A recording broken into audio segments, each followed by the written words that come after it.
Hello, everybody. Once again, we are in the Pukulan Chronicles. Fabio will not be with us because it's not the right time for him, but we have a special guest. This time, I met him twice.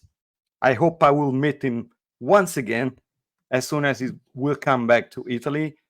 Our international guest this time is Alvin Guinanao. Hello. Hi, Claudio. How are you? I'm fine. I'm fine. How you doing? Yeah, not too bad, thank you. It's nice to be on here. Yeah, what are you drinking? Unfortunately, it's not alcohol, it's coffee. Coffee. Okay. We are recording in the morning, so we decided not to drink anything and just you coffee. For me, I have just water. And so we can Fantastic. start. Alvin, I would like to ask you, let's start from the beginning. Your background in martial arts. How did you start martial arts? Did you start with Pencak Silat? No, I've actually started with Taekwondo. So that was like my introduction to martial arts. I mean, I've always been interested in martial arts because obviously kind of growing up watching, you know, kung fu films, mainly Jackie Chan films. So he was like my inspiration. Everyone was like Bruce Lee, but because I was quite young, I found him a bit Yeah, too yeah. serious for my liking, and obviously I kind of gravitated to more Jackie Chan because he was like quite spoofy and quite comedic in his approach to whatever he did. So he was my inspiration, and then the reason why I started Taekwondo in the first place was me and my brother got mugged one time, like walking around London, and then my uncle found out about it, and then he kind of enrolled us to our taekwondo school. But I only did about a few lessons of it, and I'm not saying like taekwondo is no good or anything like that. But I feel like one, I didn't have a kind of good relationship with the teacher, and I just felt, oh, this isn't for me. And then a few years down the line, my best friend was being troubled in school, and then secretly, he was training in Pencak Silat because his cousin was going out with a Pencak Silat teacher. So he was starting it first, and then he eventually invited me and his friends, and that's how I kind of started. So I think I was about 15 at that point, 95, We are 1995. 95. Ah, okay, okay. I was going to ask. Uh, what kind of martial arts were in? We are talking about Great Britain, right? Yeah, What are the martial arts in that period? I think that there was a lot of kung fu schools about, or near me anyway, kung fu schools, karate schools, and to be honest with you, I didn't really have a lot of knowledge in terms of like Southeast Asian martial arts at that point. I didn't even know that, me being Filipino at that point, I didn't even know about FMA, until I started doing Pencak Silat. My then teacher was saying, "Oh, you're Filipino. You guys have got a rich history of like martial arts." And I was like scratching my head, thinking, "Really?" Oh.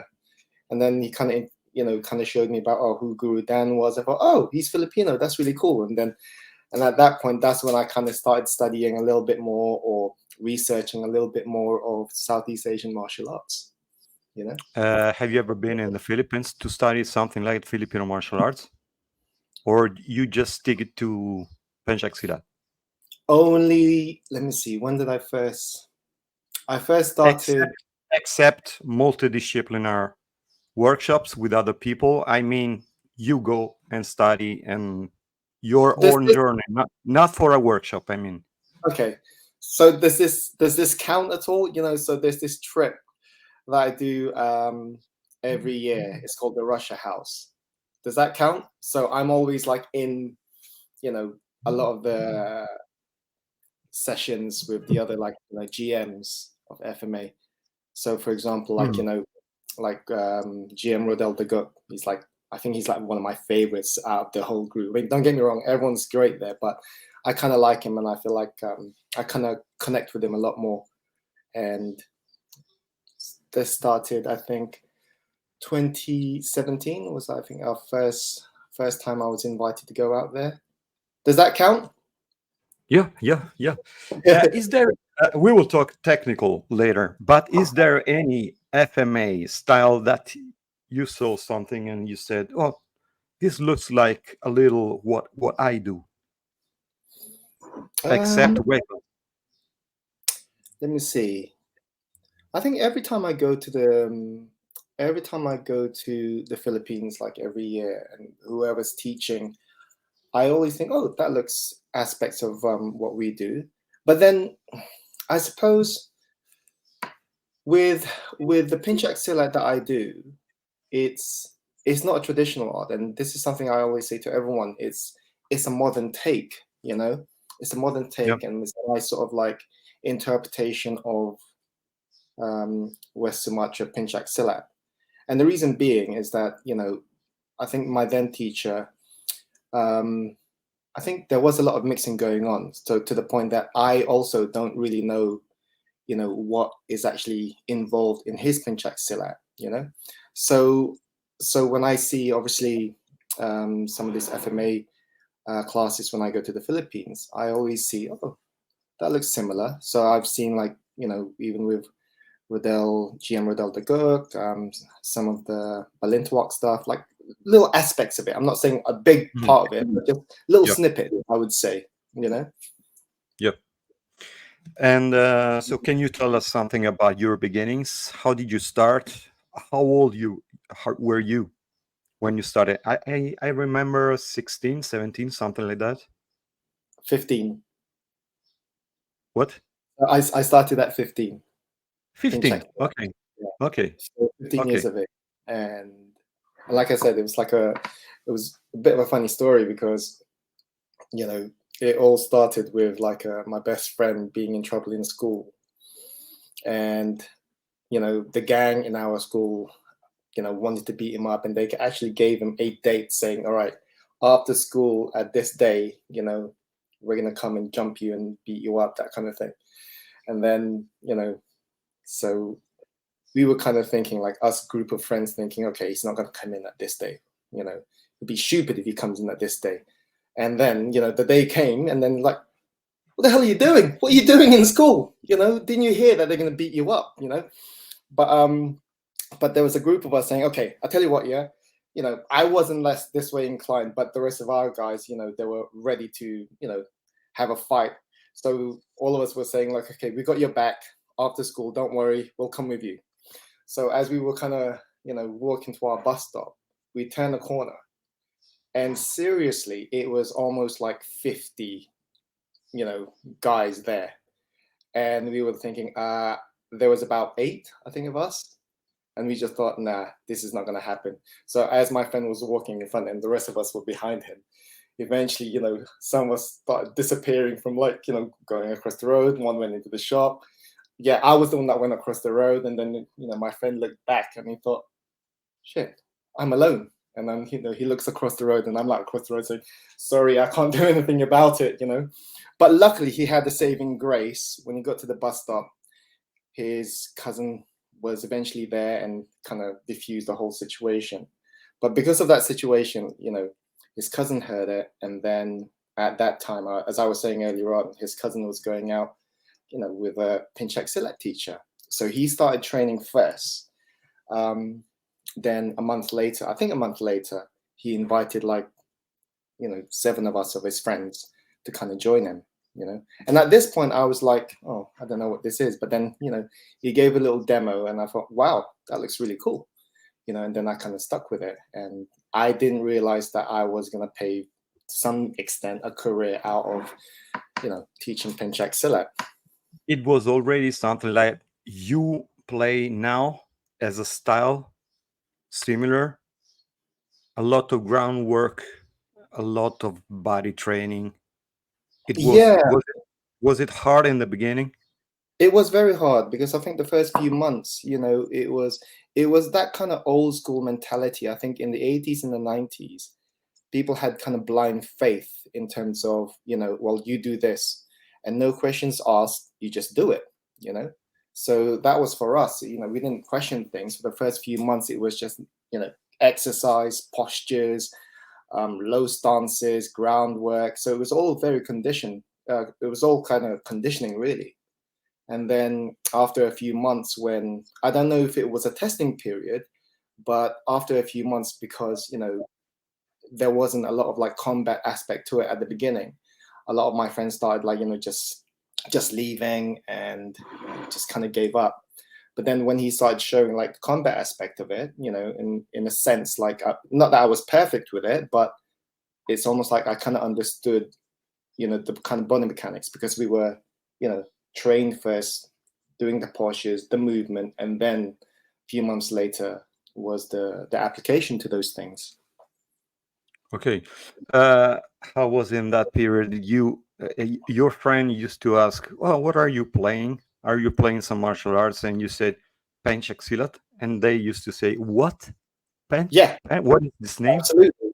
Yeah. So even like my Was family it was like saying, that? "Oh, what's that?" So basically any kind of martial art, you would say to them, and said, "Oh, is that karate?" And then after a while, you just say, "Yeah, yeah, yes, Yeah, it's yeah, karate." Because I just couldn't be bothered like to kind of explain yeah, the yeah. whole It's thing too about much. it. Too much. Yeah, especially when they didn't have any obviously knowledge of like martial arts, and you just kind of end up saying, "Yeah, it's karate." Yeah, yeah. And is it still hard in England for you to find people who's looking for something so exotic and different from the martial arts that we all know, like judo, taekwondo, kung fu, and karate? Is it still hard that people look at in a different way? Like I don't know what is this martial arts. There is no movies. Maybe at the time now we have some movies, Well, in terms of but like Pencak because of the Silat, name of the new stuff that was coming from the Philippines and from Indonesia and Malaysia. mm. Are you talking about like if people are still willing to train in these arts that they haven't heard of? You mean? Yeah, something like that. I think you have a small pocket, For, but for again, example, for example, in Italy, okay, if you go to Milan, a lot of people know what you're talking about. But if you go down to Rome and then to Napoli or down to Sicily, the yeah, lower you go, the lesser is the people. I think in this country, the Pencak Silat scene has always been a quiet one. So every time when I first started this, a lot of the Silat schools that I have heard of, they didn't really advertise, or they didn't really you know, kind of gave awareness about it. And most of them, they're always like quite small schools. Mhm. Again, I don't know why that is, but initially when I first started it, it was like there was like this whole sort of like secrecy between like Pencak Silat, so that could have contributed to it. But in terms of like now, I think with the whole the rise of like MMA and combat sports, I think that is pretty much sweeping like the country. That, again, it's my opinion, Mhm. and it's kind of slowly, to some degree, I think it has affected a lot of like the traditional schools. If you open up a book about generic martial arts, you find a lot of pages of Japanese, Chinese, and Mm. other martial arts. At the time, I remember in the 90s and the 80s, I used to buy a lot of books. There was a couple of pages, maybe about Pencak Silat, one page about Filipino martial arts. These French people with hat and with some kind of skirt, stuff like that. It was really, really strange. In the beginning, it was almost the only difference that you can look on a photo about this. I remember Rudy Terlinden Oh and my god! something about the Tuars inside Kung I, Fu, I actually met Karate Ruby. International, That's old interesting you magazines. say. That's interesting you say, because not a lot of people kind of know about Rudy Telinden, but I had the opportunity to meet him, unfortunately, but it was an unfortunate time, because when I met him, he wasn't like very, very well. So I think he was the last stages of his life, and I kind of met him. But it's Mhm. interesting you say, because it's like that's one Silat name that doesn't get a lot of what's the word, awareness.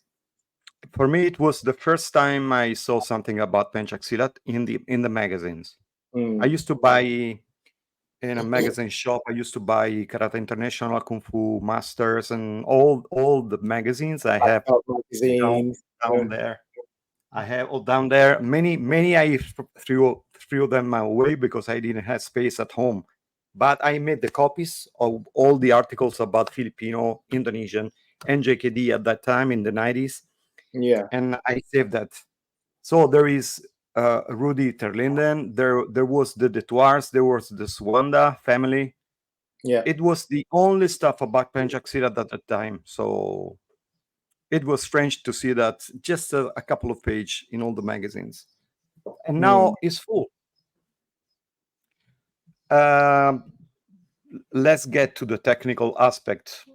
Can you tell us the name of your Pencak Silat style, and So can you describe to us that I don't know anything about your style? Okay, I never met you, so how yeah, can you describe your style to me? What's the difference between your style and the others? well, the name that I eventually came up with is called Silat Buka Lingkaran, which means like open circle. And the philosophy with that, it kind of moves in a very spiral way, and then we try to kind of go through different levels, so being on the ground, mid, and upright. Now, it again, my interpretation of this is that a lot of like the Pencak Silat that you see in West Sumatra, like the influence that I've come from, a lot of those art starts from the ground. But it's, again, I have to kind of say this, it's not necessarily a ground fighting style. It's just that's where Mhm. they begin. And the reason why they begin there, well, there's a few reasons. One, practically speaking, if I find myself on the ground in a situation, one, there is a way to kind of maneuver, get up, recover, and so forth. Two is where we get our bolt conditioning from. So you're constantly having to carry your own body weight. But then three, it's to activate this principle, the core principle that runs through the system called Galek. Yeah.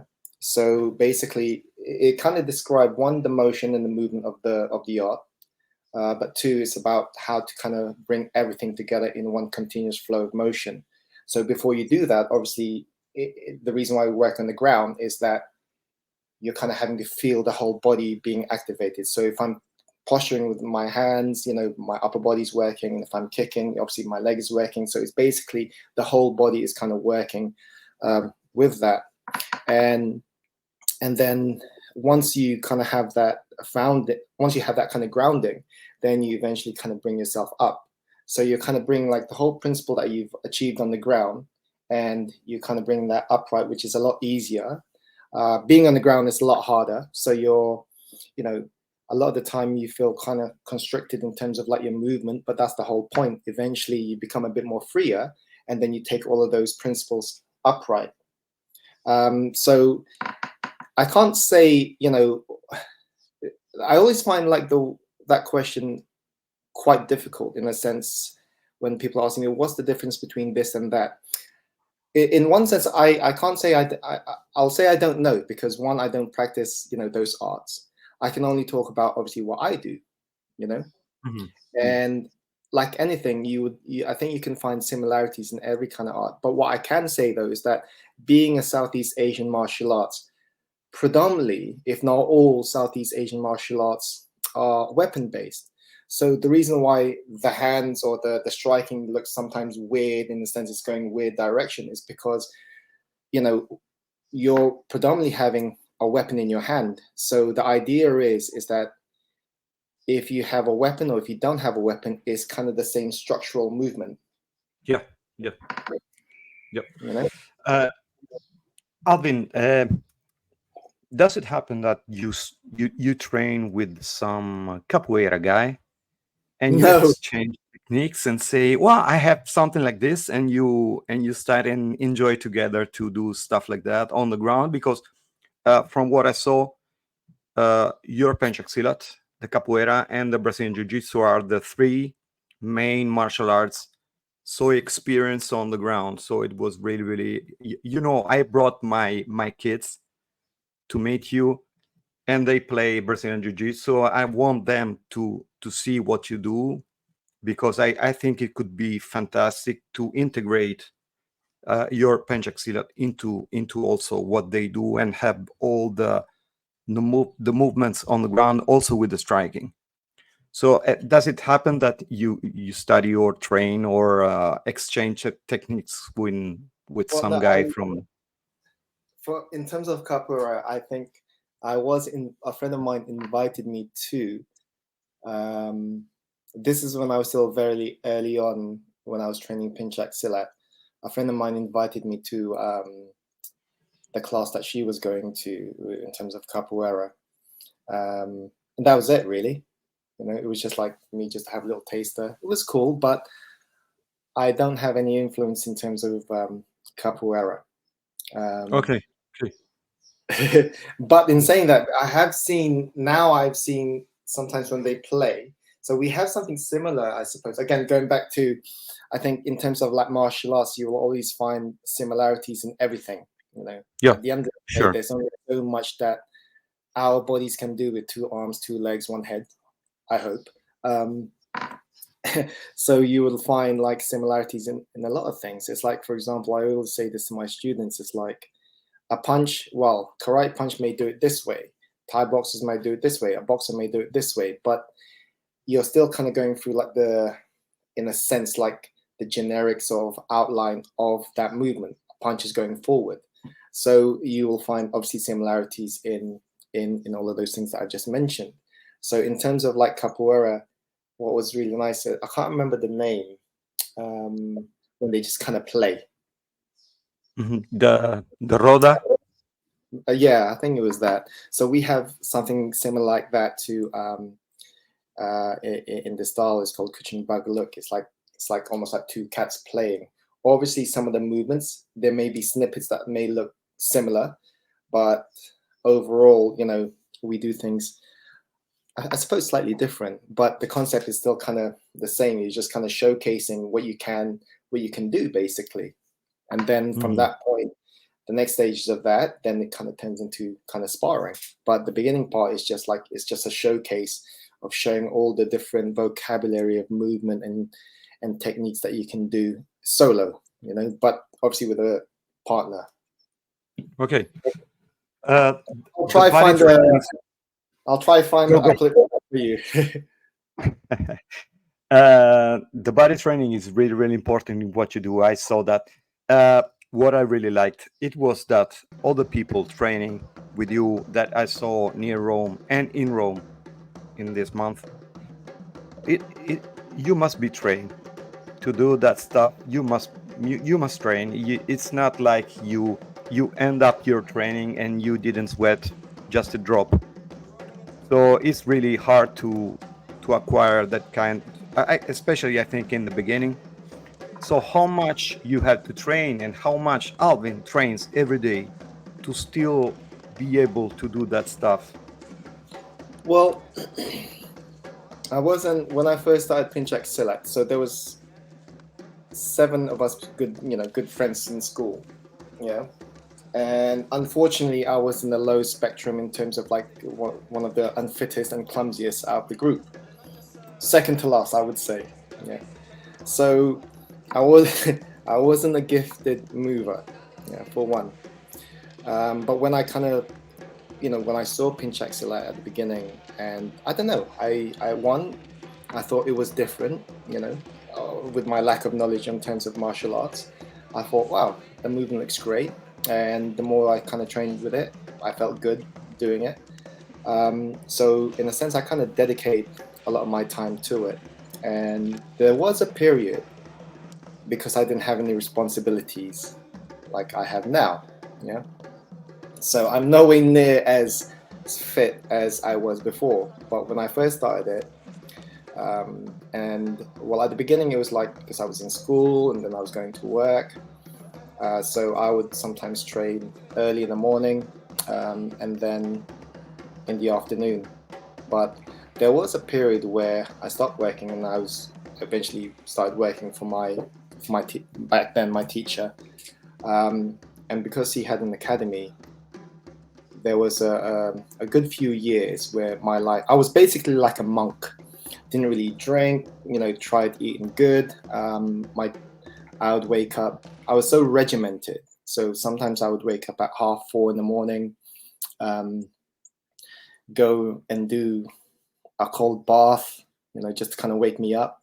But also apparently it was good for, recovery, which you see now with like athletes, ice cold baths, just to kind of relax the muscles. But that was like my morning. I'd wake up, do the cold bath, go for a run. At this point I was living in London, so I would do a run all the way down to Regent's Park, and then do my breathing exercise, do my slow forms, and then run back 45 minutes to my house, obviously shower, and then go to the studio and then do a session there. And so basically I was doing about 3 to 4 sessions a day, Mm-hmm.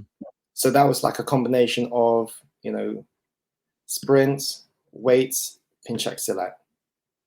And that was like my life for a good few years. But now, obviously, now that I have other responsibilities like children and working for them and so forth, my training session has kind of dwindled down to one. Okay. So Okay. yeah, In the morning, something like yoga, morning. salutation, stuff like that. No, now I've become like not I'm not a morning person anymore. So Okay. so basically, if I don't have to get up that early, which unfortunately I don't have time for that, because most of the time I have to wake up for the kids and get them ready and all sorts. So after I kind of drop them off to school, then I would either go to the gym or go to my place and just do Pencak Silat and just do a training session. So probably an hour and a half or a couple of hours, and then do work basically. But Okay. but yeah, Do, but I think do you go, sorry, go, go ahead. go. But No, I no. think the difference is now, like, even though I'm not as fit, I think those few years that I've kind of committed to training, it to some degree, it's like that saying, when you don't forget how to ride a bike. Yeah. So even though like, the fitness is obviously lacking in my part, I can still obviously do the movements. Do you have a class in the evening, or you just go for a workshop? So I do have a class in the evening, Thursday evening, and the rest is predominantly like private classes and workshops over the weekend. So that's kind of the bulk of my teaching. I teach online as well. So obviously during the pandemic, where most of us couldn't teach publicly Yeah. or face to face, most of us martial artists went on Zoom. So I started doing that, and once obviously the pandemic was over, a lot of the guys still wanted to carry on, and I suppose it was nice because it was kind of a way to kind of connect with people from international training, training with me. Mm-hmm. Alvin, as I was saying before, from what I saw, uh, the medium level of the player of Buka Lingkaran is a high level. I mean, you got to train to do that stuff and move in that way and make it efficient. Is there something like how can we call it, a wall that people that it's not in a good body condition is really hard to do that stuff because you got to train a lot? Yeah, Do you think it needs something different from your body, or you think it's a martial art that everybody can do? I think in terms of, I've kind of changed my attitude. So when I first started this, and I was able to, when I was first teaching it, I was very, what's the word, I was very militant, you know So it was always like the case. Well, if you can't do 20 of these, just go. So I was quite strict back then. But I think, Yeah. but then obviously, as I'm a little bit older now, there are some people that can't do stuff like that because of injuries or whatever it may be. So so I've kind of relaxed a little bit. So even though the art starts from the ground, if someone comes to me and says like, well, my knees are shot, okay, we'll work around it. We'll maybe go upright, and then we'll go bit by bit. And again, I think being an instructor, we have to be a bit sensitive to this. And the way how I look at being an instructor is basically, you're journeying with people from different backgrounds, different abilities, and so forth. So for me, it's like, if someone's got an injury, then I'll probably start them upright. The more if they start to recover and then they can do more, then I could possibly start introducing some of the ground stuff. So I kind of go back and forth in terms of ground and upright, and and for me, I think the way how I look at it, it's like, in terms of like there's the beginning and intermediate, and what I mean by this, where the way how I look at it is that once you have sufficient building blocks in terms of what you can do, then the way how I look at it is, or why I try to encourage people, then now you have like different examples of these exercises, of these postures, and here's some techniques and here's some drills. Then it's about sometimes exploring what you have, and that's basically why I try to encourage everyone. So for me, I don't look at things like, oh, intermediate, advanced. Once you have enough, it's like, now you go with a principle that's been given to you, start exploring with all the different possibilities. So the way how I look at that is that that's almost like, I want to see other people's interpretation of it. And even it may be a little bit like not 100%, if I see it, I can potentially see like what they're trying to do. And then that's potentially where I come in, or some of the instructors will come in, would then try to tweak it a little bit, so yeah, and for me, that's very, very important, because I want people to kind of, what's the word, find their own way in the art, like the way how I did it. So for me, it was like when I started venturing off, and especially in the sparring or spontaneous aspect of it, certain things in that moment, some stuff just comes out, which that wasn't taught to me, but in a moment of inspiration, it's just like, oh, what did I just do there? Or sometimes people will say, oh, you just did something that you haven't taught to us. And I'm like thinking, what was it? I don't know. Just if you can remind me. But so I like to implement this at a certain point when someone's training with me. So because I want them to kind of be, become the art, as they say.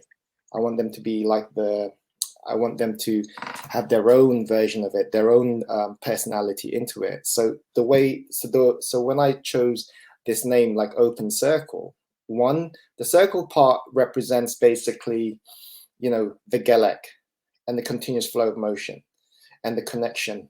Yeah. And so if I kind of flip like the circle, like, this way, it kind of shows you obviously the different levels that we have to kind of potentially go into. Yeah. So I may find myself upright, midsection, or the ground, So I say this, like, out there, if I get into a situation, I want possibly all those different levels to be activated in me, just because, one, I don't know possibly what I might get into. Yeah. So the way how I look at like martial arts in the first place, it's a journey. So you never stop exploring, just because I don't know what I'm going to be put under, so that's like the circle part, connection, continuous flow of motion.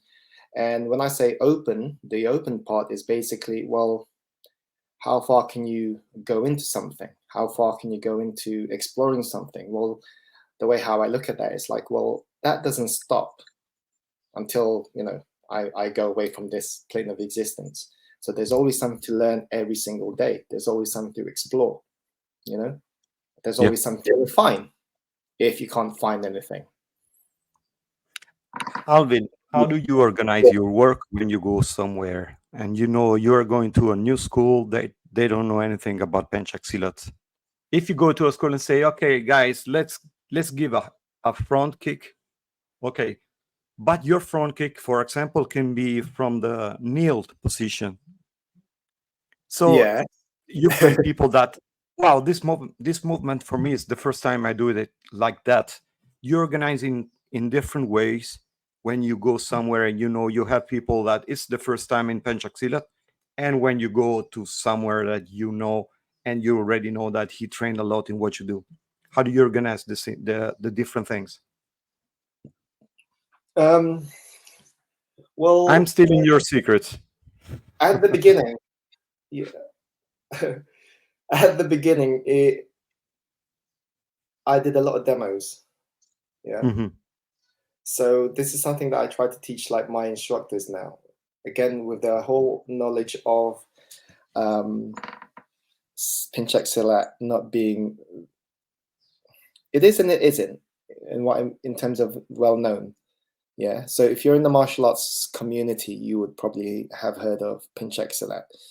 If you're not in the martial arts community, you probably haven't heard of what Pencak Silat is. So I always try to encourage like my instructors, is that I want you to showcase it. I wanted you to show it, like the movements of it, the explosiveness and dynamic of it. So Yeah. this is at the beginning when I started going out for myself and doing workshops. And mind you, I was a lot fitter back then, so I was able to do it. Now it's just like let someone else do it. I'm only kidding. I still do it, but yeah, I feel like because of that idea that not a lot of people know what Pencak Silat was, it's I would often just showcase it. So if I do a jurus, I would do it explosive, dynamic, and also the technique. Just to kind of get the way how I think about it is that if I show them like the movements, yeah, and obviously being dynamic and explosive, and obviously I can't actually I suppose that's the way I can describe the art. It's just it's it's fluid, So when people have said to me when I do when I do my Pencak Silat, when I do the technique, it looks very artistic, fluid. I don't mean to do it that way, but I suppose that's what people like about it. So how I organize that, obviously, if someone's new to it, I'm a bit weary first of going to the ground. I might just do a little bit of, what's the word? A little bit of it, and then just bring everyone upright. Because some of the stuff that we do on the ground, yes, you're right. Not a lot of people are. Well, how can I say? Not a lot of people are accustomed to maneuver like that. So like I said, I kind of changed my attitude where I'm not going to be so strict and traditional that everyone has to start on the ground. And if you can't do this, then no. It's like we start from upright, a little bit of the ground, but mainly upright. So the way how I think is like, let me go into, I suppose, being in the West, what people are accustomed to, a lot of striking upright, Yeah. and then just slowly introduce some of the ground postures. And then when, if I'm still training with them like a few months, I kind of wait to hear when people say, well, I've been training this for a while now, but the way you move and how I move, there's a huge contrast. So when I start hearing that, that's when my attitude starts to change. Okay, in that case, if you're gonna move like this, then for a time now, I've kind of been going with your flow, yeah. But if you're gonna move, like I said, if you're gonna start moving the way how I move, then I want you to go with my flow. And this is where I kind of introduce a lot more of the ground stuff. So the ground stuff is, like I said, it's very, very important to us. But I have to say that it's not this though. If I get into a situation, I don't voluntarily put myself in that situation first, like go to the ground. They're only a means to, like, if I find myself there, if I slip or someone, sweep me and I happen to find myself on the ground, then it's a valid, excuse to kind of maneuver from there. But I don't start from there, in the Okay. situation. Yeah. So again, to answer that question, it's I go bit by bit, but I kind of show more the upright stuff. But now that we have a pool of instructors predominantly, is that I kind of sometimes I kind of separate, because now, as you saw from Rome, some of the guys have like mixed abilities. So now I'm able to kind of work together, warm up together, but then separate the group. So anyone that's beginners, go with Andre or one of the instructors, and then I take another group, if they're intermediate or advanced, and I just take them a bit further. Alvin, I usually enjoy a lot the podcast. That's why we are in the podcast. I watch podcasts about almost everything. One of the things I really like to watch is also about languages, because I studied languages. Nice. And also about stuff like for an Englishman, it's really hard to learn speaking Italian, for example, or for a guy from France, it's really hard learning that. Can you tell me, from what you saw, for who is really difficult to train Buka Lingkaran?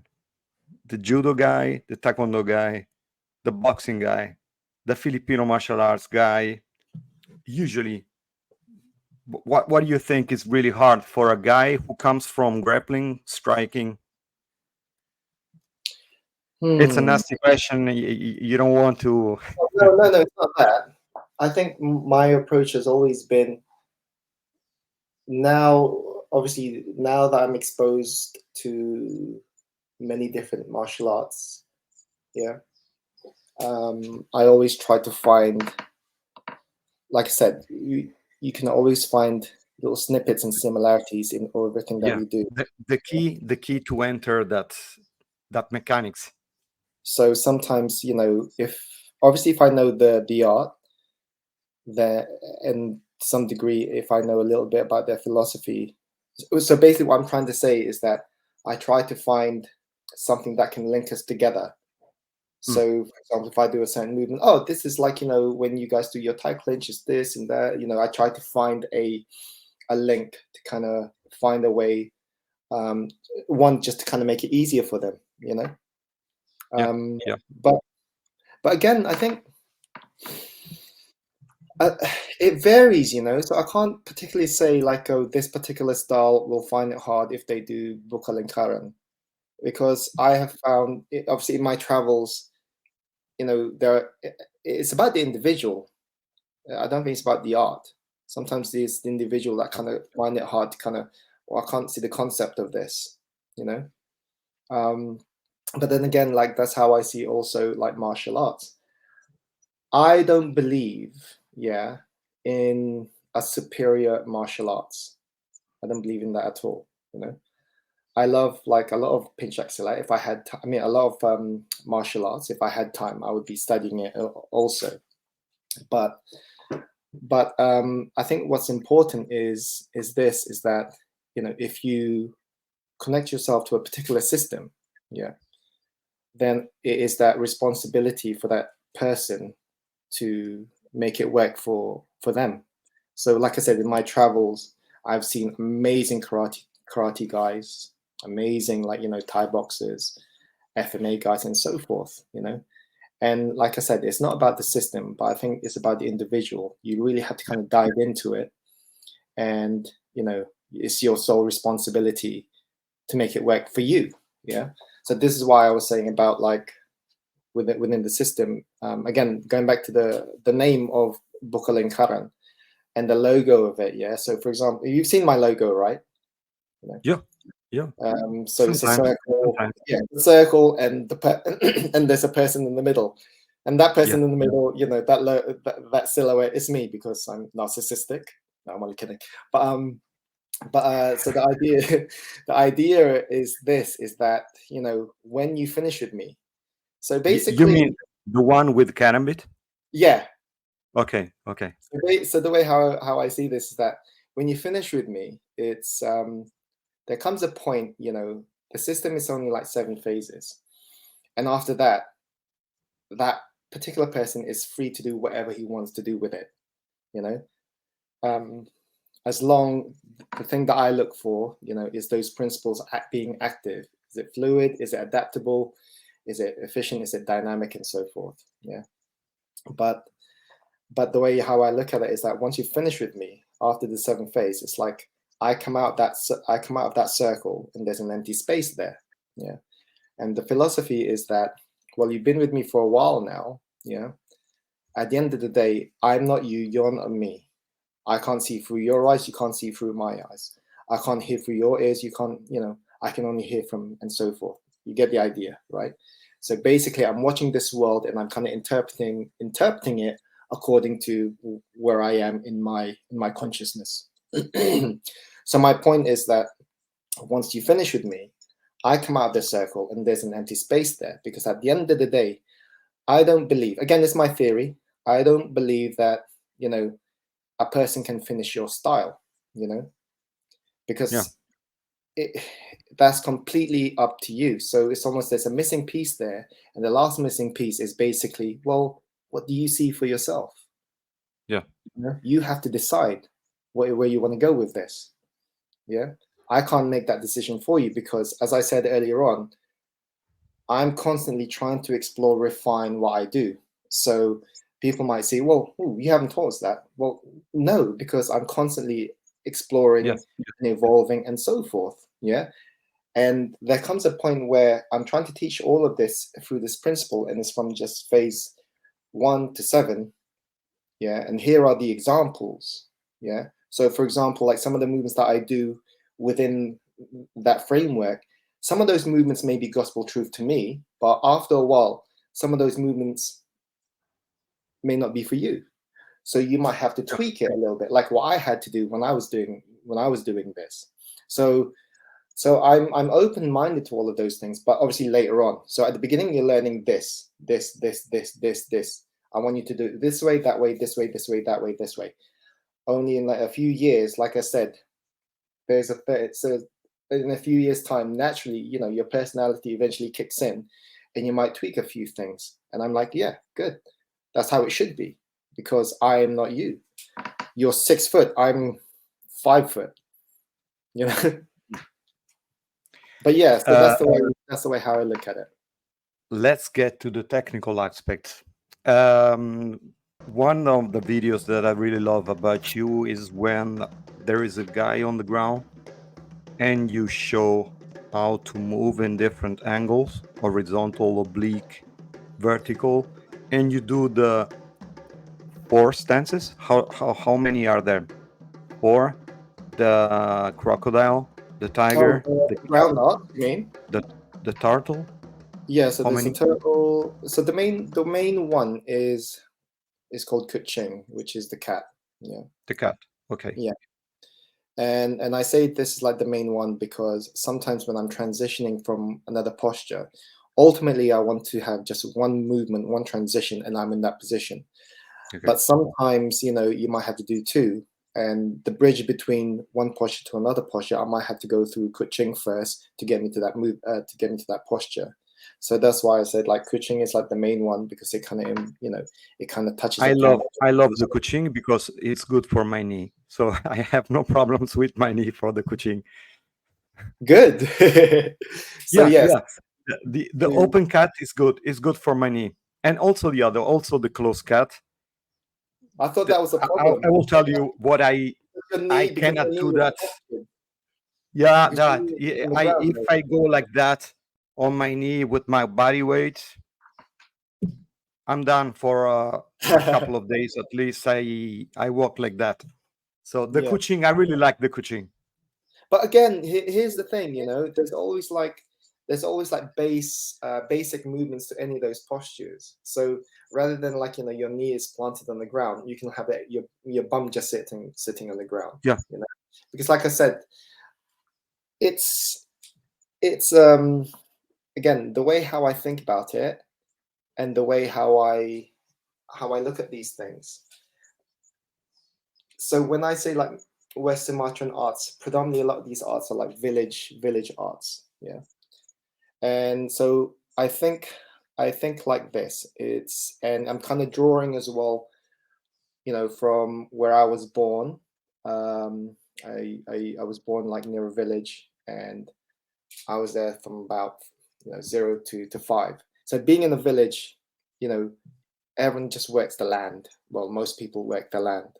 So that's the way how I think, in the sense where, one, if you're a village folk, you're probably a farmer or one of these things. So the way how I'm thinking about it is that we're not like in the West, where majority of people, they work on a desk and tapping away on a computer. Yeah. So the way how I think about this is that if you're in that kind of rural area, you're doing movements. Obviously, there's walking, there's running, there's climbing, there's pushing, there's grabbing things, carrying, pulling. So there's a lot more movement involved. Whereas predominantly in the West, it's like most of the time we're sitting on chairs.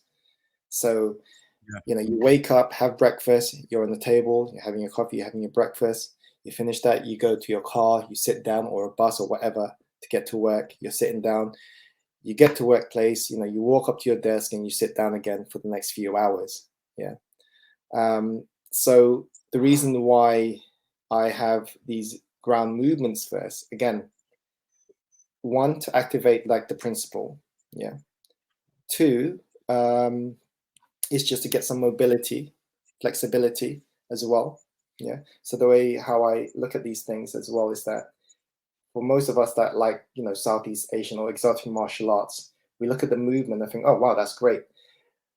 But sometimes we're not kind of prepared to do those kind of movements because our body sometimes is restricted in certain ways. So the way how I look at it is that when we start playing like the combat aspect, we get overly excited, but sometimes our movement, there's limitations on our movement, and the more we keep doing that, keep doing those movements, eventually something is gonna break, right? Mm-hmm. So the reason why we work on the ground, is to make sure, one, we have that mobility, flexibility, so that these movements can carry us.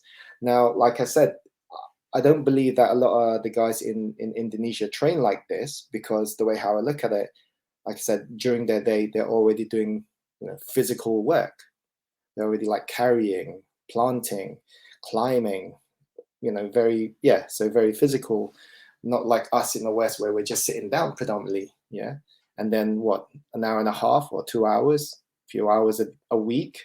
For me, I don't feel that that's kind of enough, So I implement all of these things. One, yes, it's conditioning, mobility, but also some degree injury prevention, and I suppose my aim is this. Look, I'm not going to be fighting, nor do I look to fight at all.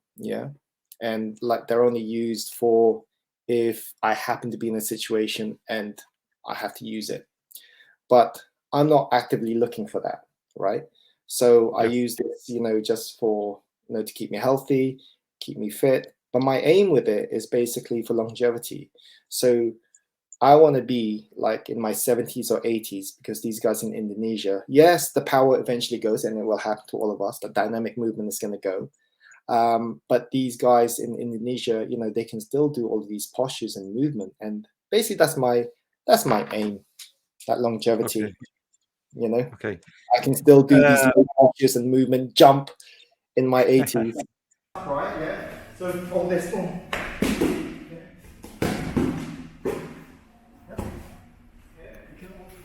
1, 2, 3, 4, 5, 7, 10, 11. 1, 2, 3.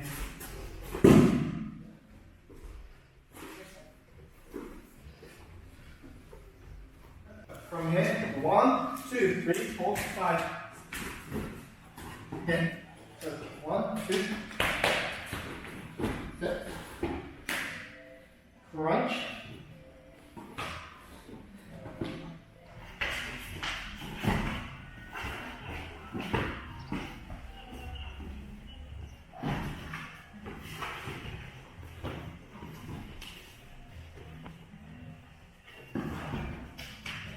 Drop, like follows. Hit, yeah, open, drop. I open,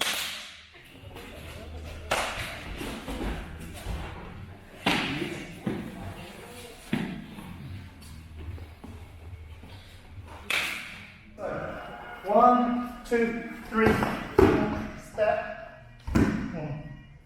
1, 2, step. Okay. Bullseye. Okay. I bring him down. Then collapse. Okay. Turn. Yeah. I go again. Yeah. Push. And complete breaking. 1, 2, 3, 4, 5, 6. I feel this. Ow. Okay. Yeah, so all these movements. Yeah, right. Yeah, this 1, 2, 3, 4, 5. Yeah, I feel. Right, fine. Bit messy, but 1, 2. I feel.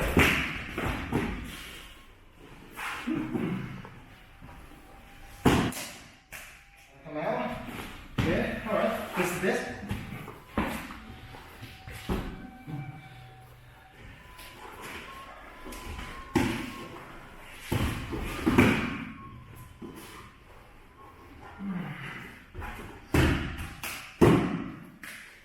Yeah, talking about jumps, when we met, uh, you show how you do all that stuff on concrete, because people say, yeah, I would like to see if he does all that stuff on the pavements, on the street, and not on the mat.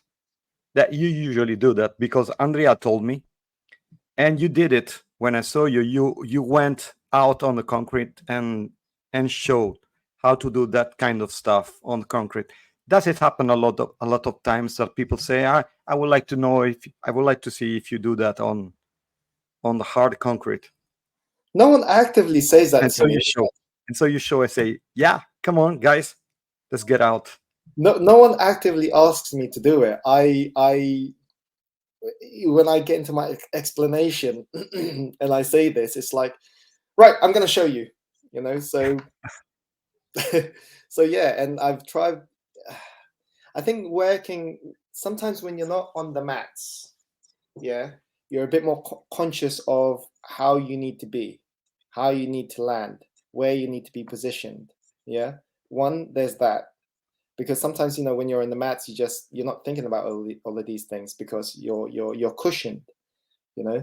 So when the mats are there, when the mats are not there, and sometimes I get my instructors said, no, leave the mats out. Yeah. Don't put them down, and you can see like their face is like, but no, but that's the whole point. It's I say to them, like, a lot of this stuff.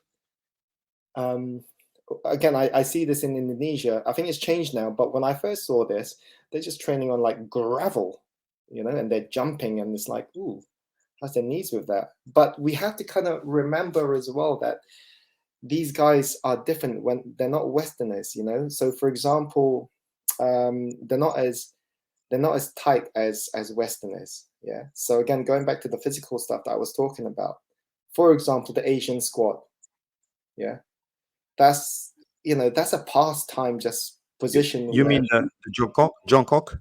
That one? Yes, yes. You see that in Asia, everyone just Yeah. and I always say this. They play, they smoke, they talk. They are always like that. For So, them, it's natural. so I always say this like story to everyone.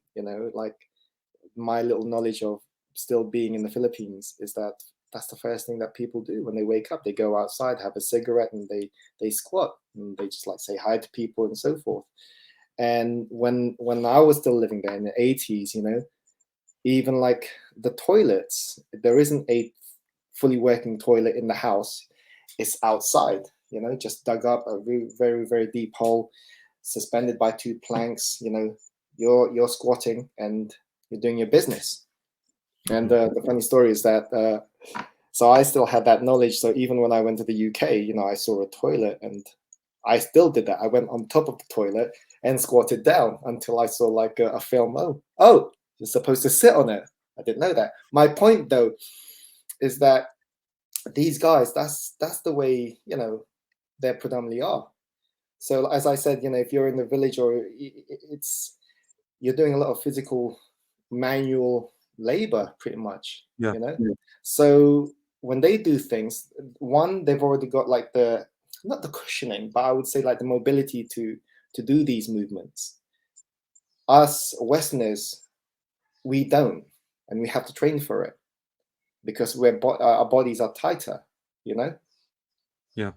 Does that make sense to you? Yes. Yes. Especially for me. Especially for me. Yeah. So, but again, I look at these things now as like, you know, longevity. So the way how I look at it is like, it's almost like yoga, you know. Yeah. Yeah. A lot. A Good for lot. the body. Yeah.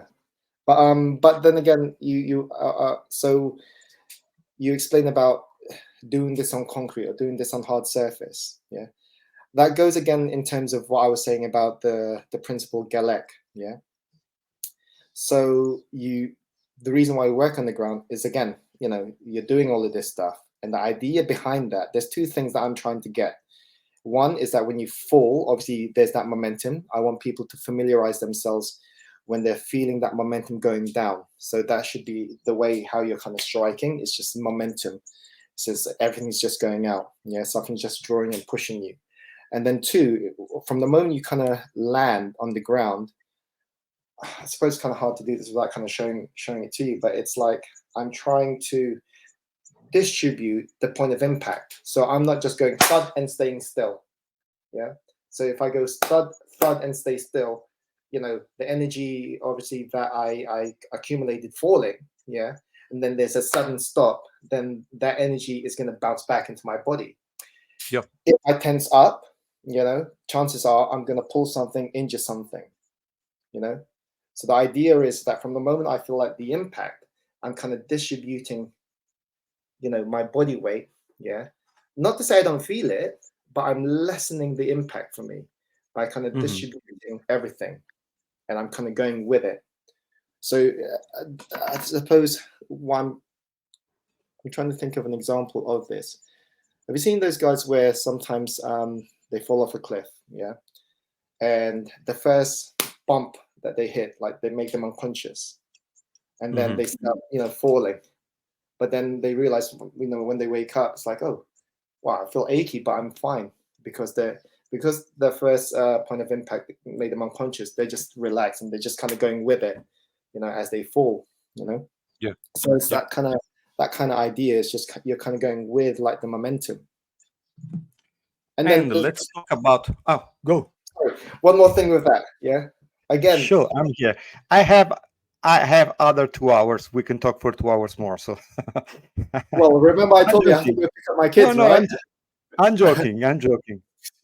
So, and another thing with that, you know, about like, you know, point of impact, something hard, the way how I teach that is that if you think about like, you know, predominantly Southeast Asians in general and the size comparison from like a Southeast Asian and a Westerner, there's obviously a big difference between the two. Obviously, you have your exception, big Asians, but predominantly speaking, generally speaking, us Asians are quite small, you know?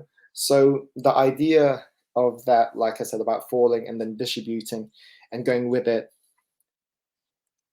So when I first started training, a lot of the guys that I, you know, in my old school where I was training, most of those guys were bigger than me and more experienced than me, you know. So if I went strength on strength with them, you know, I'm putting away a disadvantage. So the idea is that you're trying to learn that principle. You know, when you're jumping and you're going with it, is the same thing when bigger guys are trying to hit me, I'm bouncing and I'm trying to use that bounce to kind of continue my movement. So you're already kind of learning that. Now, if you're jumping and then you're falling, and if you don't distribute that, chances are you will injure yourself. So again, it's because it's unforgiving, you know, it's a hard surface.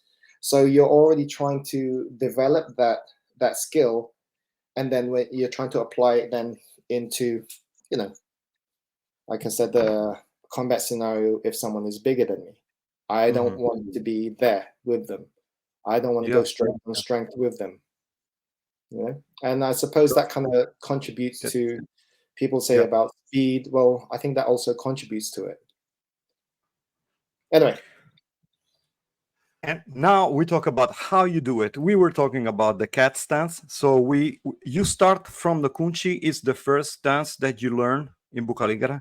Yeah. Yes. And then how do you go on? So the way, so from kuching is introduction in terms of, yes, the style and the movement, but also is introducing the idea of upper and lower part of the body moving together cohesively. Yeah. And then when we go to the next, if there was an order to it, you can train these in any kind of order. Yeah. But if there was an order to it, I would say kuching first, then buaya, the crocodile. Okay. So in terms of like the conditioning part, the buaya is developing like the lower back. Yeah.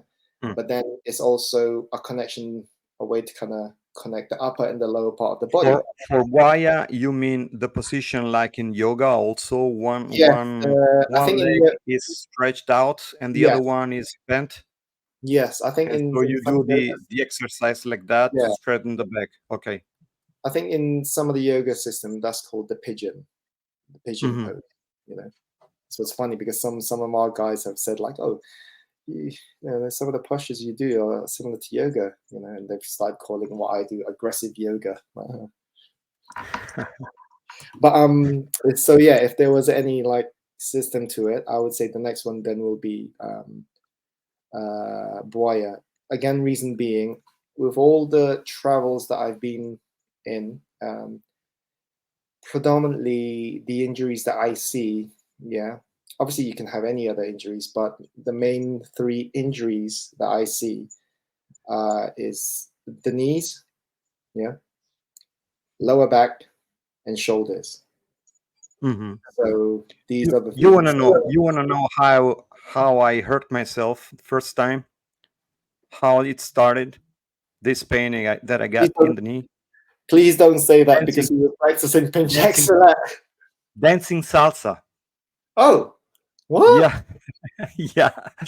It was the first time, and you know the basic movements that you do like that. When I go overstretched, I start to feel something inside it. And also at that time, I was also playing the Pukulan Pejutan, all the sempok, up and down, up and down. Yeah. And so the salsa, but I think it's the salsa more than Pencak Silat. I like to think like that. Well, and then also you got the buaya, and then after the buaya, what you train? The turtle. So again, that's the reverse, obviously, of buaya, which is you're kind of working predominantly your abdominals, groin area, and then lastly is the harimau, because that kind of predominantly works a lot of upper body, you know. So I kind of usually do the harimau towards the last. So the other three is basically like conditioning the body first, and then if you want to expand your conditioning, then it'll be harimau, because there's a lot of jumps there and you're landing on your, you know, upper body and so forth, you know. So, but in terms of like combat with these arts, you know, you have kuching, predominantly a lot of striking, sweeping, you know, that kind of stuff. Buaya is predominantly, I would say, grappling, you know, so you're learning chokes, ripping, smothering your opponent, you know, suffocating them. The turtle, it's like last resort, you know, you're on your back. So I would say quite close to like the guard, you know, say JJ, you know. And then harimau is, from what I was taught of it, is it's a way to kind of bring your opponent down, and you're looking to finish straight away. So yeah, so that kind of completes, like, you know, the ground aspect for us. But again, as I said, if I find myself on the ground, I'm not looking to stay on the ground, you know. So you've been to that one seminar where I think even though we were focusing on the ground, there was a lot of movements like kind of going back up from it, you know? Yeah. So, and it's like, that's the idea. It's like, I don't want to stay on the ground. I'm only there if I find myself, learn to recover, but I want to get up, you know? Yeah. To not stay on the ground, I want to learn how to stay on the ground and Yeah, and get exactly. up. So I Okay. suppose after a while, you know, a lot of the training, it becomes very spontaneous, and it's almost Yeah. like you're kind of reminding it. So you're kind of going through up, mid, down, and you're kind of just getting used to all those different potential levels. And that's What I yeah, liked, cool. what I liked a lot is that you use all the 4 basic animal stances. We can say it's 4: the Mhm. crocodile, the turtle, the tiger, and the cat. Yeah, And you can use the same stances. That changes.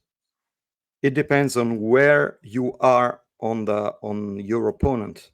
So if you are like that, you can use the cat with your shin on the neck, yeah, or on the arm, or on the leg of your opponent. And you can do the same with the tiger, and you can kick from there, but you can also keep the opponent down.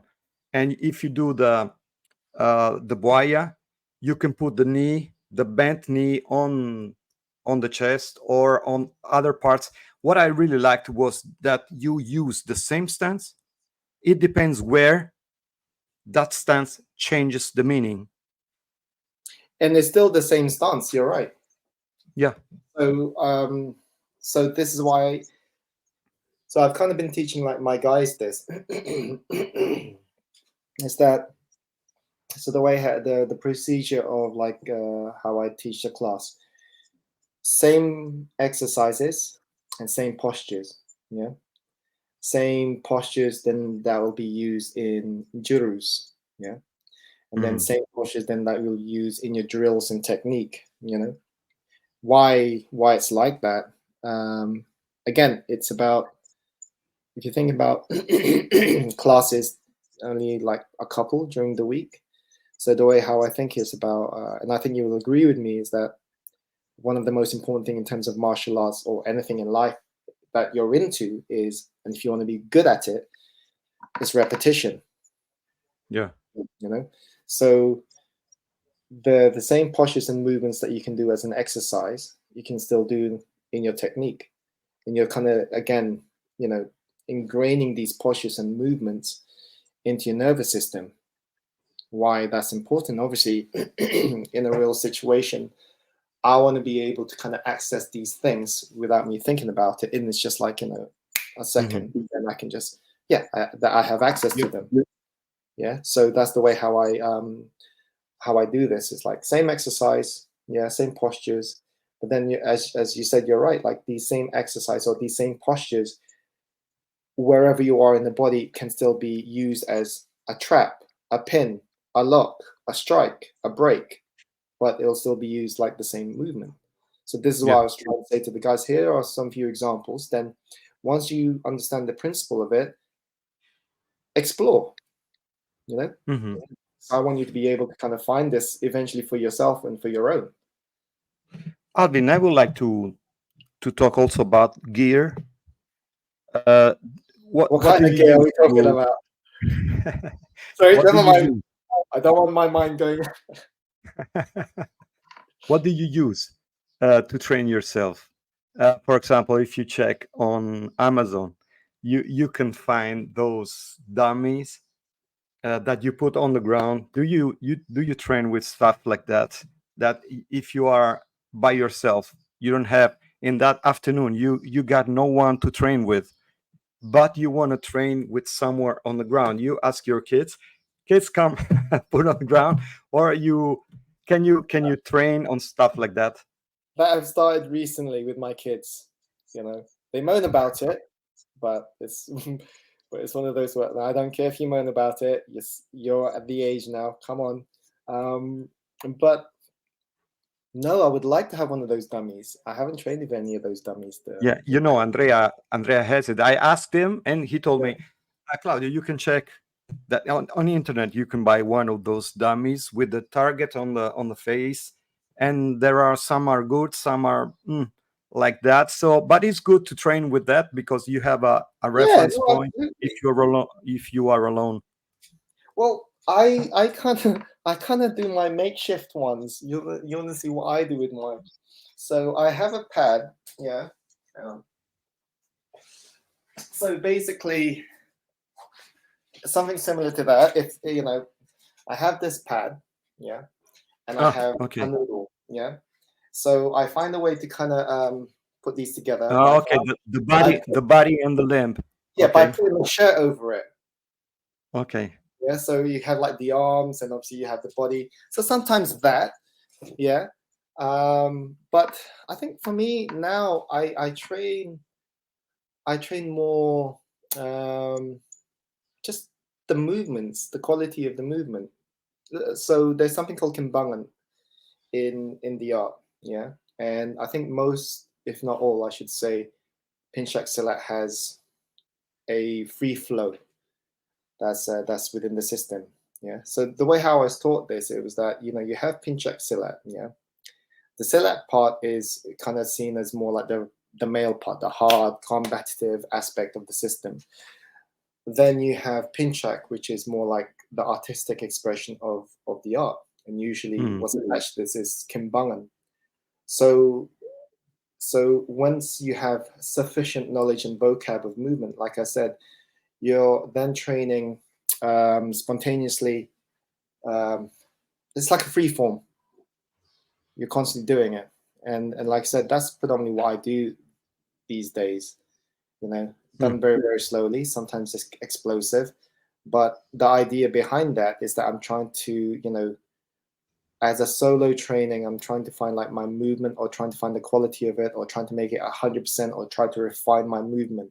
You know, and this is something that I try to say to everyone, is that it can, when you're doing it for yourself, that is the aim, is that everything should be almost like refined. Yeah. Because when you bring another body in, regardless, if it's a real situation or just someone training, that movement, whether I like it or not, is gonna come down slightly. The quality of it, I mean, you know. But I don't want my movement to dwindle so much to the point I'm left exposed. Mm. Yeah. So that's Yeah. like predominantly what I train, a lot of the spontaneous kind of movement from posture to posture to posture. Yeah, Kimbangan. And you said already that what you do empty hands, it's the same mechanics that what you do with weapons. But usually when you use weapons, you use what? A knife, karambit, what else? So the three main weapons, there's a very very short one, karambit. Then almost like a medium one is the standard pisau, the knife, and then a golok, a Oh, machete. okay. You know, Okay. I mean, I trained a lot of I suppose what's similar to this. I always thought at the time it was called salendang, which is like the cloth, and that's Yeah. usually, you know. Yeah. So usually I seen this in FMA that they would use the sarong, Yeah. right? Yeah. But I want The to selendang should be something like like a belt, a thinner cloth. uh, Yeah, it's like almost like a a belt. cotton belt, or Yeah, silk sometimes. but to be honest with you, I don't know. I have my reservations with that. I just again, it's my opinion. I Yeah. think I will find that hard to kind of potentially pull off. Hmm. Maybe I'm not what's the word? Maybe I'm not proficient in it. But I don't know. I just find it quite hard. And also, I always say to my guys, like, if you're going to do something, I want you to be able to kind of demonstrate it in real time. This, and a lot of the times when I see, that being demonstrated with the sarong, it's always done like one, two. I've never seen it. Again, I'm not saying it doesn't work. I'm just saying I haven't seen it. So I Hmm. want Yeah. so I say to my guys that if you're gonna train that, you have to be able to do it in real time as well. You know. So I have trained a little bit of that, but like I said, I just, it's not my favorite, I should say. Yeah. Me too. Me too. From here, 1, 2, 3, 4, and hit. So, 1, 2, 3, 4, 5, 6, 7, 8. 1, 2, towards the stomach. This behind, yeah? Then 1, 2, 3, all the way here. Same movement, same movement, same movement here. Yeah, I bring this up, yeah, leg. Here, I continue. So, 1, 2, slowly. So 1, 2, cover, hit, move. So 1, 2, 3, hit.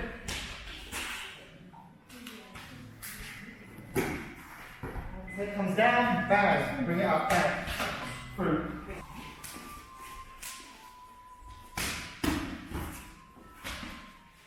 1, 2, 3, I move in. Yeah, so you can either go here and then here. Turn. Here, move in. Because this is all, yeah, this is all plugged in here. And we release, collapse, and through. Yeah, so here, and here, turn. Through. I still want you to get used to it. Yeah? And Yeah. here.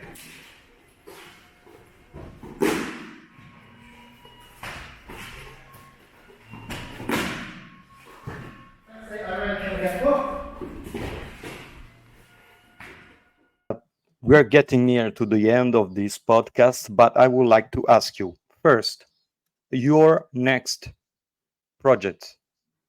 Where are you going next? Workshops I and am journeys trying. and stuff like that.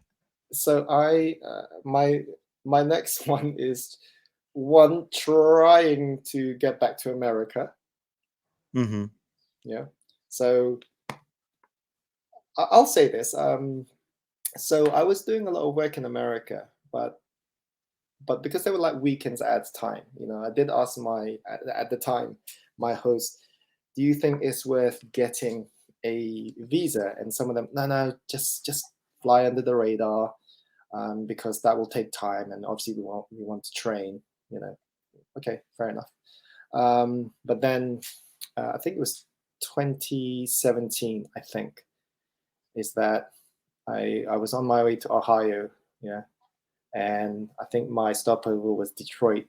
And when I got to Homeland Security, they called an officer, and basically I was called to the office, got interviewed.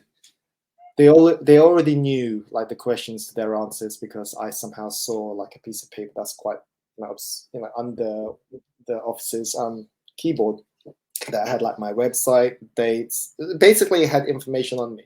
Obviously, I couldn't see the full paper of it, but I kind of thought, well, all these questions that they're asking me, they already know, because it's already written down.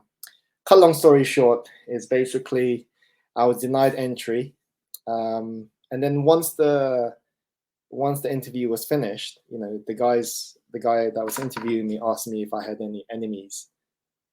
Not that I know of, and basically said, yeah, well, this is the reason why you got flagged, was because a few days before you came, someone called in and basically informed us about you. I thought, oh, okay, fair enough. So my tourist visa is I can't use anymore. That's why I'm in the process one of now getting a business visa. So that's my next thing, and trying to organize something for Australia. That's been a long time one, because I'm very committed in terms of being a father. I can't be away for too long.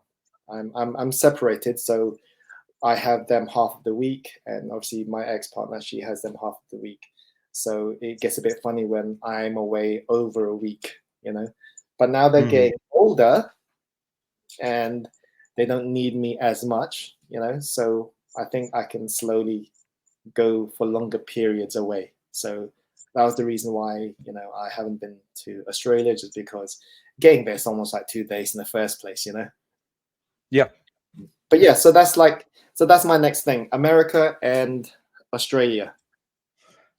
Situation of Indonesian martial arts. What do you think about it, and what do you hope for the future?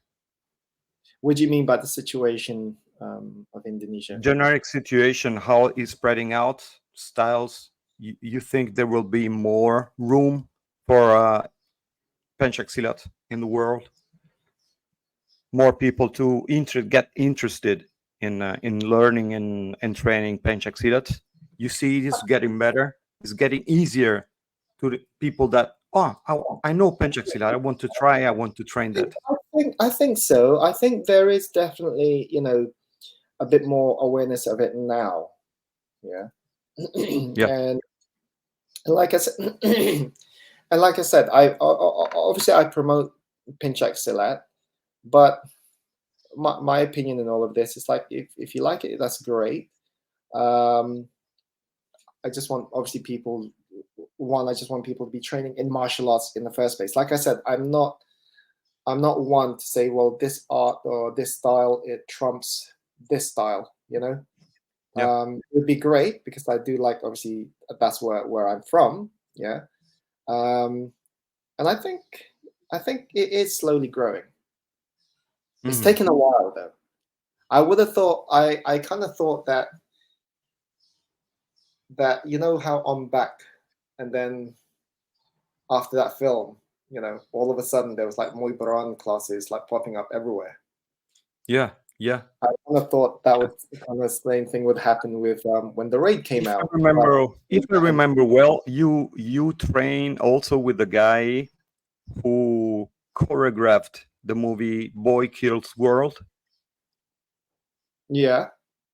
Yeah. Did you see the movie? I did, yes. Is there something about Buka Lingkaran inside of it? Yes. I do recognize some stuff, Okay. And Okay. the funny story is of that, he had Dawit. That was his baby. Yeah. So he wrote the original script for all of that.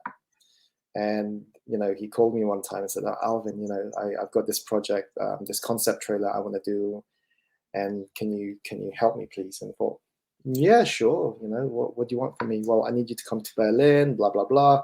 And I said, right, fine, I'll do this. As long because he said he's organized a lot of things, like director, this, that. He's kind of pulled in because obviously he's in the industry. So I said to him, yeah, I will, as long I'm not talking in a damn thing, And so yeah, that's fine. So I go there.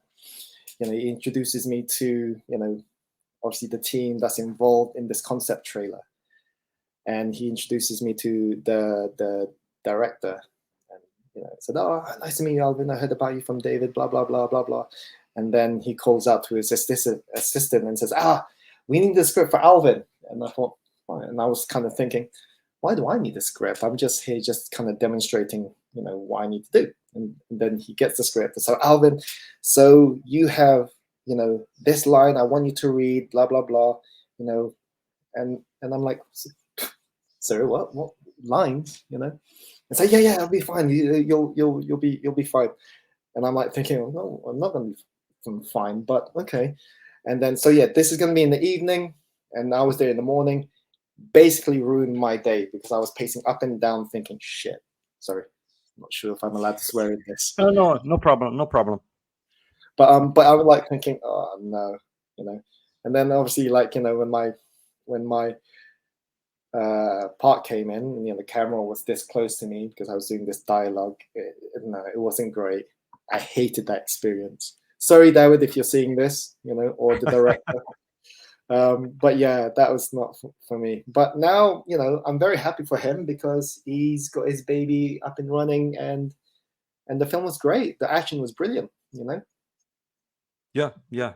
That we are starting to see many things about Pencak Silat in the movie, Yeah, movies, like the Raid, but the Raid 2, the Merantau, and also yeah, the other movies from with the Uko Uwais and Jeff Wahlberg. We start to see something that maybe it can happen, something like in karate and kung fu in the 80s. well, you know, That what's Pencak that? Silat is becoming more famous about it. Yeah, well, it's like I think they're making a part two of it, and that was blatantly explained in that film. What was it? The Accountant with Ben Affleck. Yeah, Yeah, but so- nobody knows that. Nobody knows that. And also, it's really hard to see something. Also, the Taken, the first one with Liam Neeson, yeah, the guy who trained him is from Pencak Silat, but it's really hard to see something about Pencak Silat. A punch is punch. It's a punch. yeah. No, it's hard until So they kind of explain what it is. Like for yeah, example, Merantau, that was purely Pencak Silat. But a lot of the films that you see now it's I'm not saying it's good or bad, but it's always going to be mixed with so many different things, and I suppose yes, it has to, yes, being a film. yes. There Yeah. is also something about Pencak Silat in Black Panther, the first one. Oh yeah. Oh, I didn't. Yeah, but I did you see that? I've seen the film, but Yeah. I saw. Oh, there is the Pencak Silat. I went to see nothing. I didn't recognize almost anything. well, I don't know, but like I said, if it's not explained, you wouldn't really see, or you would think, oh, maybe Yeah, that's yeah. another art. Except the Raid 1, 2, that kind of movie. It's so clear. It was Pencak Silat. Oh So yeah, no, definitely. anyway, last question. The really difficult question. Oh If you no. don't feel good, I will cut this piece. So there's no problem. Well, it all Do you have depends now. Do you have a message to send to the Indonesian martial arts community?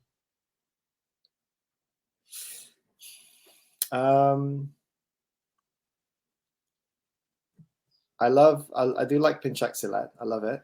Yeah, and I would say if you're into it,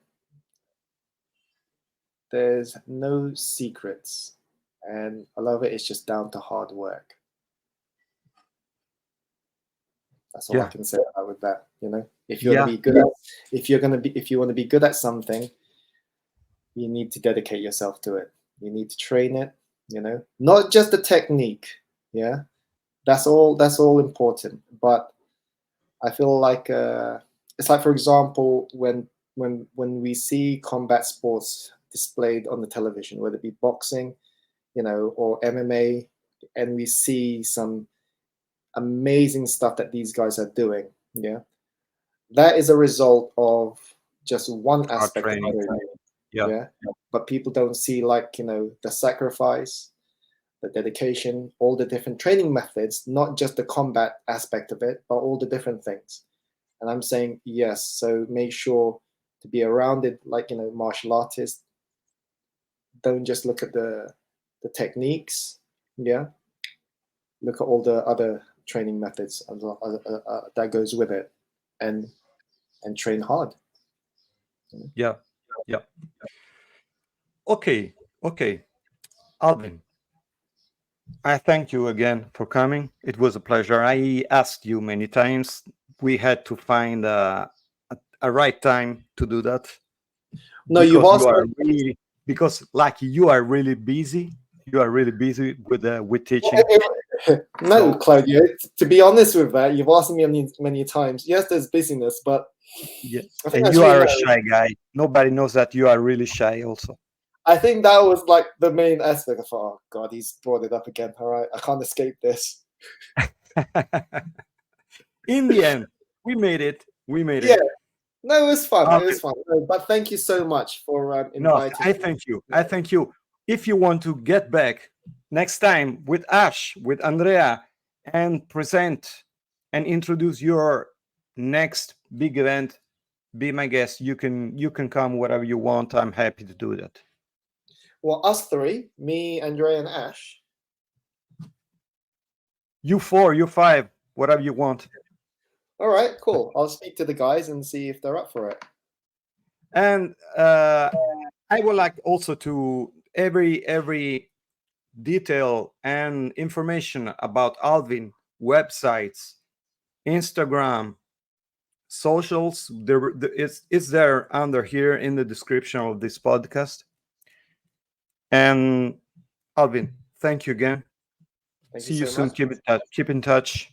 Oh, And thank absolutely. you. Thank you for coming. Thanks a lot. Have a good day, and You thank too. you. You too. I suppose thank you for everyone that's tuning into this also. Yeah, I thank everybody for watching us and stay and see this podcast once again. Subscribe, like, and just keep in following us. Alvin, see you next time. Thank you again. See you next time, my friend. Thank you You again. take care. Yeah. Bye.